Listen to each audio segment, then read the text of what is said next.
Coucou les anges, me voici dans une nouvelle vidéo et cette fois-ci c'est une vidéo matérielle. Matériel. Qu'est-ce que je pourrais entendre par matériel? Bon, je reviens tout de suite. Première chose, j'ai un petit message, c'est que j'aimerais vous dire un tout grand merci à vous les 270 qui nous suivez. Un tout grand merci de nous suivre déjà depuis si longtemps et merci à ceux qui sont venus il y a quelques jours ou quelques mois. Et sinon, tout grand merci à ceux qui sont là depuis le tout début de notre chaîne YouTube qui fait maintenant environ 3 ans. Et oui, ce mois de mai, on est 3 ans sur YouTube. Oui, j'ai pas fait une vidéo anniversaire. Je pensais pas que ça allait plaire, donc je l'ai pas fait. Et sinon, aujourd'hui, oui, donc je vous remercie. Plein de bisous aux abonnés. Ah oui, si vous venez, likez un maximum. Pourquoi je demande ça? Parce qu'au plus de likes on a, au plus on va monter dans les statistiques et au plus on pourra faire de jolies choses. On aura plus d'opportunités. Et pourquoi je demande d'être abonné? Parce qu'on aimerait bien arriver au million. Mais au 1000, déjà au 1000, ce serait déjà bien. Et on en est encore loin. Bon, on coupe et on reprend la vidéo. Donc aujourd'hui, je suis dans une vidéo matérielle parce que je pense que je l'ai dit dans d'autres vidéos ou sur Instagram pour ceux qui me suivent sur Instagram, que nous sommes invités à un mariage et j'ai eu la chance d'être prise comme photographe. Donc c'est un mariage de nos amis et ils m'ont demandé de faire leurs photos et donc je vais faire ça super bien, évidemment parce que j'aime la photo et parce que je suis contente de faire ça pour eux. Du coup j'avais envie de vous présenter un petit peu le matériel que je prendrai avec. Voilà. Donc je pense que la fois passée dans la vidéo c'était le matériel vidéo et ici ce sera le matériel photo. Voilà. Donc on commence. Donc qui dit photo dit appareil photo évidemment. Sans appareil photo, on ne peut pas faire de photo. C'est évident. Donc je vais vous montrer mon tout premier. Enfin mon tout premier non parce que à l'époque où j'ai commencé la photo, oui c'est déjà trop loin ça. Faudrait ça que je fasse une fois une vidéo sur les... si je retrouve mes anciens appareils, de quoi je suis partie. À réfléchir. Quand j'ai vraiment commencé à reprendre la photo sérieusement, ça c'était durant mes études, c'était encore avec les négatifs qu'on devait enrouler dans l'appareil et tout ça. Mais le premier numérique c'était mon 450D. Alors j'avais acheté celui-là parce que c'était un des meilleurs à ce moment-là, le 450D Canon. Et j'ai fait plein de photos avec lui. J'ai fait plein de photos de Mélissa quand elle était bébé avec celui-là. Donc comme quoi. Et ensuite, évidemment, on évolue, comme les appareils évoluent. Et donc j'ai décidé de changer d'appareil photo parce que comme Mélissa faisait du sport et qu'on m'avait demandé de faire des photos de sport au chaud, et on a décidé d'acheter un appareil photo qui était plus rapide pour les mouvements. Du coup, on est passé au 700D qu'on a acheté d'occasion. Mais franchement, c'est une occasion, mais il m'a servi quand même pendant plusieurs années, quoi. J'en suis super contente. Voilà. Oui, pour ceux qui se diraient, il est bizarre ton appareil photo. Ça, c'est le body. On appelle ça le body. Quand il n'y a pas d'objectif. Voilà. Et donc, je m'étais dit que j'allais mettre de l'argent de côté pour m'acheter vraiment le 7D, mais nouveau. Et du coup, j'avais mis l'argent de côté. Mais comme cela fonctionnait, je traînais un petit peu d'aller en chercher un nouveau. Et quand on m'a proposé de faire le mariage, je me suis dit, c'est l'occasion de se lancer. J'avais l'argent, pourquoi pas. Du coup, je suis passée au 7D, mais marque 2. Voilà. Bon, c'est à peu près le même. Il y a des nouvelles fonctionnalités. Intérieurement, il y a plein de choses qui changent, mais je ne vais pas vous en parler parce que vous allez peut-être pas tout comprendre. Si vous voulez, vous mettez en commentaire et je ferai peut-être une vidéo là-dessus. Mais donc voilà. Donc sur mon 7D, le nouveau, j'ai mis mon objectif énorme. Oui, je dis énorme parce que franchement, quand on l'a dans les mains, l'appareil plus l'objectif, ça pèse. Voilà pourquoi, moi je conseille de ne pas mettre une sangle autour du cou, mais plutôt une sangle qui passe sur l'épaule. J'ai essayé les deux et je peux vous dire que sur une journée, celle autour du cou, vous allez avoir mal. Par contre, l'autre, ça pèse le poids sur le côté, mais c'est plus facile, je vais dire. Donc, ceux qui voudraient le tester. Donc, sur mon 7D, j'ai un Sigma 24-70 mm. Décidément, je ne sais plus parler. Et voilà. Et quoi dire d'autre? Oui, pour revenir sur le 450D, ne croyez pas, je l'ai encore parce que je l'utilise encore. C'est pas le premier que je vais sortir, mais quand j'ai besoin d'un appareil de secours ou que avant d'avoir mon nouveau CD, j'avais besoin de 2 appareils pour photographier, ben, je prenais le CD et le 450D. Mais maintenant, pour l'instant, ben, il est un petit peu mis sur le côté. Mais il boude pas, il boude pas, je vous rassure. Et donc on prend le CD avec l'objectif. Ça c'est un objectif basique, je vais dire. Si je dis ça, c'est parce qu'il y a plusieurs objectifs. On a des objectifs simples, si je peux dire, pour dire plus facilement. Hein. Des objectifs macro, ça c'est ce qui sert à faire des photos d'insectes, de détails, mais vraiment de très très près. Il y a les objectifs grand angle, il y a les objectifs fixes, que moi j'ai. J'en ai un 85 fixe et un 50 fixe, qui est celui-ci. Alors pour les petits malins, évidemment, quand je parle de fixe, c'est pas de la drogue.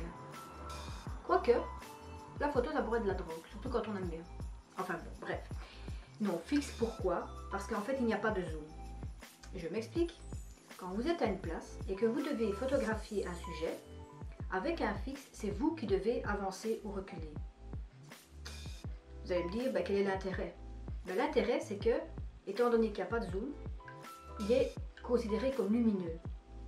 Ça veut dire que la luminosité de l'objectif ne va pas changer. Par contre, avec un autre, quand on est plus près ou plus loin, ça peut changer. Donc la luminosité peut diminuer ou augmenter. Ici, pas. Je l'ai testé et franchement, pour les portraits, il est magnifique. Mais on doit avancer vers le sujet ou reculer vers le sujet. Ça, c'est le seul petit inconvénient. Mais bon, c'est un travail qui s'apprend et une fois qu'on est habitué, bah, ça ne nous fait plus rien. Honnêtement, j'avais du mal au début parce que j'ai dit à mon mari, je me dis, mais quel est l'intérêt de ne pas avoir de zoom? Il me dit, bah, d'avancer, de reculer. Je me vois les... J'ai eu du mal, j'avoue. Mais finalement, j'en suis super contente quand je vois le résultat des photos. Par contre, celui-là qui est sur le CD, donc le Sigma, celui-là, je ne sais pas si vous pouvez voir, quand on le tourne, il y a le zoom qui sort et qui rentre. Donc avec celui-là, on peut être à notre emplacement et on n'est pas obligé d'aller vers le sujet ou reculer, on fait que zoomer et du coup on s'approche du sujet sans bouger. Mais comme je vous dis, il perd parfois un peu de luminosité. Bon, évidemment, sur les photos, c'est pas énorme la différence, mais on peut le ressentir quand même. Ensuite, de quoi je vais vous parler? Ah oui, ensuite il y a celui-ci, voilà. Je vais pas dire le bazooka, je sais pas comment on peut le considérer. C'est pas un bazooka, parce que les bazookas c'est vraiment les trucs énormes, où on est très loin pour photographier par exemple des oiseaux. Ça, j'en ai pas l'utilité, et franchement, quand j'ai vu comment ils sont mais énormes. Alors celui-ci, je le prends aussi avec au mariage. Je vais vous donner un exemple. Quand j'étais à la mer, donc j'ai fait des photos. J'étais à l'appartement qui était au 6e étage. Et j'ai fait des photos de Mélissa et son papa qui étaient sur la plage. Et qui étaient bien, comme si j'étais à côté. Donc, quand on est à la mer, chez nous en Belgique, je ne sais pas comment c'est en France, mais chez nous à la mer, on a l'appartement, donc le building de l'appartement, on a la digue, et puis on a la plage. Et ils étaient quand même assez loin sur la plage. Et du coup, j'ai su faire de jolies photos. Alors vous allez me dire, oui, pourquoi un mariage? Est-ce que c'est nécessaire? Oui et non. Imaginez-vous, vous êtes photographe dans l'église ou dans la mairie, la commune pour chez nous, ou même au cocktail. Et vous voyez une émotion de quelqu'un. Vous ne savez pas toujours vous déplacer pour être directement. Et puis la personne, ça dure 2 secondes, ça va très vite. Ben avec l'objectif, vous restez à votre place, vous zoomez énormément sur la personne. De 1, vous captez le bon moment, l'émotion. Et de 2, elle ne risque pas d'être surprise parce qu'elle ne sait même pas qu'elle est photographiée. Donc voilà l'intéressant de l'avoir au mariage. Évidemment, je ne vais pas l'utiliser dans les préparatifs. Je ne vais pas l'utiliser quand je suis près des personnes. Donc je vais peut-être l'utiliser quoi, une demi-heure sur toute la journée. Mais c'est bien de l'avoir avec. Ensuite, quand on dit appareil photo, quand on dit objectif, c'est le plus important de tout le matériel qu'on peut avoir. Mais un appareil photo qui n'a pas de batterie, qui n'a pas de carte, il ne sert à rien. Donc ne surtout pas oublier d'avoir assez de batterie. Moi pour ma part j'en ai 3. Et j'estime que je peux quand même faire une demi-journée avec une seule batterie, donc c'est faisable avec 3. Maintenant c'est vrai que j'ai 2 7D, donc on testera. Mais de toute façon, je prendrai mon chargeur et dans un coin, je recharge s'il faut. Mais je pense qu'avec 3, on est largement suffisant. Ensuite, il y a les cartes. Celles-ci, je ne peux pas vous les montrer parce qu'elles sont en cours de... Je les vide, quoi. Oui, de préférence, avoir des cartes vides quand vous commencez une journée. Imaginez-vous, vous arrivez à un mariage et vous dites « Oups, j'ai oublié mes batteries. Oups, j'ai oublié mes cartes. » Ou « J'ai mes cartes, mais elles sont remplies. » Ah, vous êtes mal barre, hein. J'aime autant vous dire, vous n'allez pas dire au marié « On stoppe 2 minutes, je vide mes cartes. » Non, non, non. Vous devez être sûr d'avoir vos cartes vides et vos batteries chargées. C'est pour ça que moi, je me fais une liste avec le 7D et sa batterie chargée, carte vidée, tel ou tel objectif pour tel ou tel moment.